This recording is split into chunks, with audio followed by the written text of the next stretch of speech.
നമസ്കാരം. കാർത്തിക നക്ഷത്രത്തിൽ ജനിച്ചവർക്ക് അസുലഭ നിമിഷങ്ങളെ അനിർവചനീയമാക്കുവാനുള്ള അവസരം മനസ്സമാധാനത്തിനും കുടുംബത്തിൽ ഐശ്വര്യത്തിനും വഴിയൊരുക്കുവാനിടയുണ്ട്. വസ്തുനിഷ്ഠമായി പഠിച്ചു ചെയ്യുന്ന കാര്യങ്ങളെല്ലാം ഫലപ്രാപ്തി നേടും. അവഗണിക്കപ്പെട്ട വിഷയങ്ങൾ പരിഗണിക്കപ്പെടുന്നതിനാൽ ആശ്വാസമുണ്ടാകും. നീതിയുക്തമായിട്ടുള്ള സമീപനം സർവകാര്യ വിജയങ്ങൾക്കും വഴിയൊരുക്കും. ഉദ്യോഗത്തിൽ സ്ഥാനക്കയറ്റം ഉണ്ടാകും.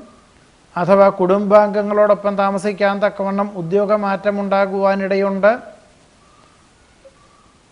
നിസ്സാര ചികിത്സകളെ കൊണ്ട് രോഗവിമുക്തി വരും. പണം കടം കൊടുക്കുന്നതും സ്വന്തം ഉത്തരവാദിത്വങ്ങൾ മറ്റൊരാളെ ഏൽപ്പിക്കുന്നതും അബദ്ധമായി തീരുവാനിടയുണ്ട്. മാതാപിതാക്കളുടെ ആവശ്യങ്ങൾ അറിഞ്ഞ് പ്രവർത്തിക്കുന്നതിനാൽ ആശ്വാസവും സമാധാനവും ഉണ്ടായി തീരുവാനിടയുണ്ട്.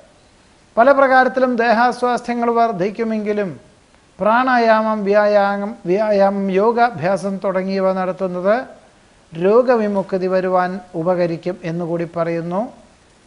വിട്ടുവീഴ്ച മനോഭാവത്താൽ തൊഴിൽ മേഖലയിലുള്ള അനിഷ്ടാവസ്ഥകളെല്ലാം പരിഹരിക്കുവാൻ സാധിക്കും. കാർത്തിക നക്ഷത്രത്തിൽ ജനിച്ചവരുടെ ഈ ആഴ്ചയിലെ ഫലങ്ങളാണ് പറഞ്ഞത്. നമസ്കാരം.